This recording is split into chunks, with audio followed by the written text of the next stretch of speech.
मन को वश में करने के लिए क्या करें?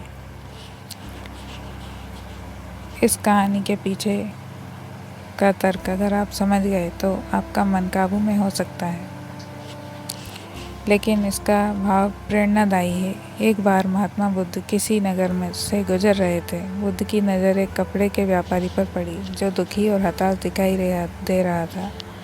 बुद्ध चलकर उनके पास गए और पूछा कि हे भाई, तुम इतने उदास क्यों हो? अगर तुम मुझे अपनी चिंता का विषय बताओ तो मैं तुम्हारी कुछ मदद कर सकता हूँ।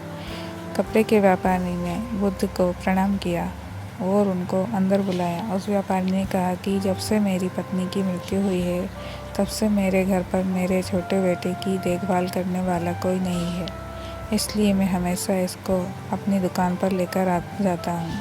लेकिन मेरी दुकान पर आने वाले हर ग्राहक की पगड़ी को उछाल कर फेंक देता है, कभी कभी उनका झोला उठाकर बाहर फेंक देता है।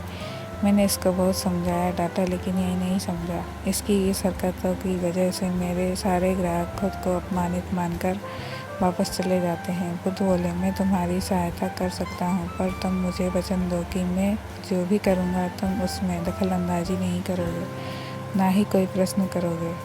व्यापारी बुद्ध को वचन दे देता है। अगले दिन बुद्ध एक पगड़ी पहनकर आए और एक ग्राहक की भांति आकर बैठ गए। व्यापारी का बेटा आया और बुद्ध की पगड़ी को उछाल दिया। महात्मा बुद्ध मुस्कुराए और कहा, बहुत अच्छा, जाओ उस पगड़ी को वापस लेकर आओ। वह बच्चा दौड़कर गया और पगड़ी लाकर बुद्ध को दे दी। अगले दिन बुद्ध एक कुल्हाड़ी और एक लकड़ी लेकर आए। उस लड़के ने फिर से उस पगड़ी को उछाल दी। बुद्ध ने उस लड़के को कुल्हाड़ी और लकड़ी दे दी और कहा, जाओ उस लकड़ी को काटो। व्यापारी को थोड़ा सा डर लग रहा था कि कहीं उसके लड़के को चोट नहीं आ जाए, लेकिन उसको अपना वचन याद था। 7 दिन तक महात्मा बुद्ध कोई ना कोई नया काम लेकर आते और उस लड़के से करवाते।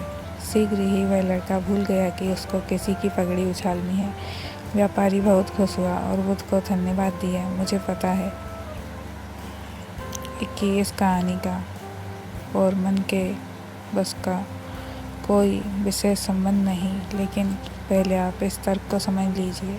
अगर हम अपने मन को अपने हिसाब से काम नहीं करवाएंगे तो मन अपने हिसाब से काम करेगा।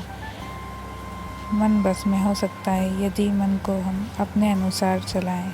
मन को 2 तरीक़ों से काम करा सकते हैं। मन अपने हिसाब से काम कर सकता है या मन को हम अपने हिसाब से काम करवा सकते हैं।